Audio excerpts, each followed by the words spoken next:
जय श्री श्याम भक्तों, आप सभी का मेरे चैनल में स्वागत है। आज हम जानेंगे बर्बरिक से खाटू श्याम तक की कथा। तो वीडियो को शुरू करने से पहले मेरे चैनल को सब्सक्राइब करें और कमेंट में जय खाटू श्याम जरूर लिखें। भक्तों, बर्बरिक जिन्हें खाटू श्याम जी के नाम से पूजा जाता है, इनकी कथा महाभारत से जुड़ी हुई है। यह कथा त्याग, भक्ति और भगवान श्री कृष्ण के प्रति अटूट समर्पण की अमर कहानी है। बर्बरिक महान पांडव पुत्र भीम के पौत्र और घटोत्कच के पुत्र थे। उनकी माता का नाम मोरवी था। बर्बरिक ने अपनी माता के सानिध्य में ही शस्त्र और युद्ध कला की शिक्षा प्राप्त की थी। उन्हें भगवान शिव और अन्य देवी देवताओं का वरदान प्राप्त था। उन्होंने तपस्या करके 3 दिव्य बाण और 1 धनुष अर्जित किए। इन बाणों में इतनी शक्ति थी कि केवल 1 बाण से वह पूरे युद्ध को समाप्त कर सकते थे। बर्बरिक का संकल्प था कि वे हमेशा युद्ध में कमजोर पक्ष का साथ देंगे। उनकी इस प्रतिज्ञा ने उनके जीवन की दिशा बदल दी। महाभारत का युद्ध प्रारंभ होने से पहले, जब सभी योद्धा कुरुक्षेत्र में एकत्रित हो रहे थे, तब बर्बरिक ने भी युद्ध में भाग लेने की इच्छा जताई। उन्होंने अपनी माता से आज्ञा मांगी। माता मोरवी ने उन्हें उनकी प्रतिज्ञा की याद दिलाई कि बेटा युद्ध में हारे और कमजोर पक्ष का साथ देना। फिर माता मोरवी ने बर्बरिक को आशीर्वाद देकर विदा किया। जब बर्बरिक कुरुक्षेत्र के लिए निकले तो उनकी ख्याति पहले ही दूर दूर तक फैल चुकी थी, क्योंकि बर्बरिक दुनिया का सर्वश्रेष्ठ धनुर्धर थे। बर्बरिक के लिए 3 बाण ही काफी थे, जिसके बल पर वे कौरवों और पांडवों की पूरी सेना को समाप्त कर सकते थे। युद्ध के मैदान में भीम पौत्र बर्बरिक दोनों खेमों के मध्य एक पीपल के वृक्ष के नीचे खड़े हो गए और उन्होंने यह घोषणा कर डाली कि मैं उस पक्ष की तरफ से लड़ूंगा जो हार रहा होगा। बर्बरिक की इस घोषणा से कृष्ण चिंतित हो गए।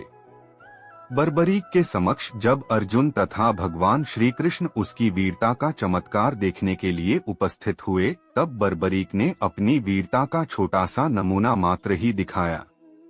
कृष्ण ने कहा कि यह जो वृक्ष है, इसके सारे पत्तों को एक ही तीर से छेद दो तो मैं मान जाऊंगा। बर्बरिक ने आज्ञा लेकर तीर को वृक्ष की ओर छोड़ दिया।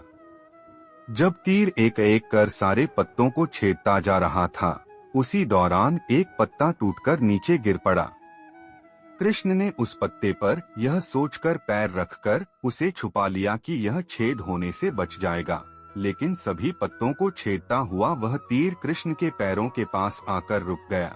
तब बर्बरिक ने कहा कि प्रभु, आपके पैर के नीचे एक पत्ता दबा है, कृपया पैर हटा लीजिए, क्योंकि मैंने तीर को सिर्फ पत्तों को छेदने की आज्ञा दे रखी है, आपके पैर को छेदने की नहीं। उसके इस चमत्कार को देखकर कृष्ण चिंतित हो गए।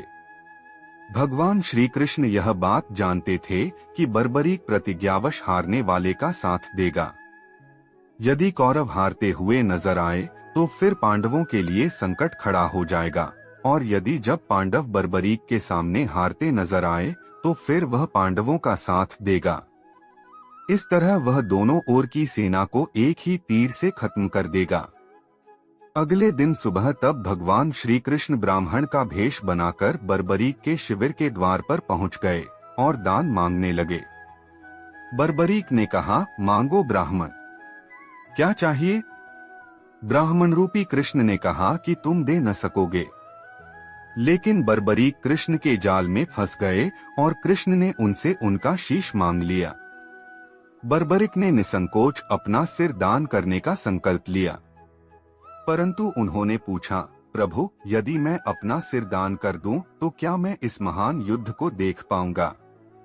श्री कृष्ण ने वरदान दिया कि उनका सिर अमर रहेगा और वह युद्ध को देख सकेंगे। तत्पश्चात बर्बरिक ने अपने पितामह पांडवों की विजय हेतु स्वेच्छा के साथ शीश दान कर दिया।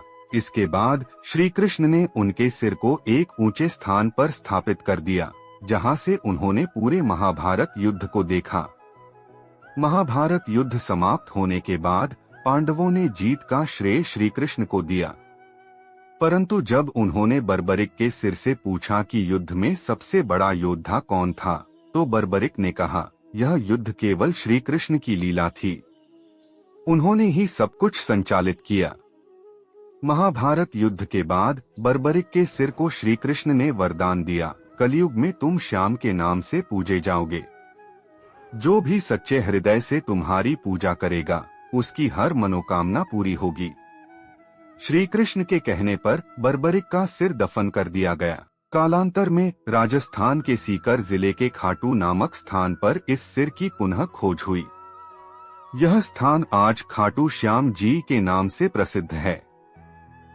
आज खाटू श्याम जी को हारे का सहारा कहा जाता है। उनके भक्तों का मानना है कि वे अपने श्रद्धालुओं की हर मनोकामना पूरी करते हैं। फाल्गुन माह में खाटू श्याम जी का विशाल मेला लगता है, जिसमें लाखों भक्त शामिल होते हैं। बर्बरिक से खाटू श्याम बनने तक की यह यात्रा त्याग, भक्ति और भगवान के प्रति समर्पण का अनुपम उदाहरण है।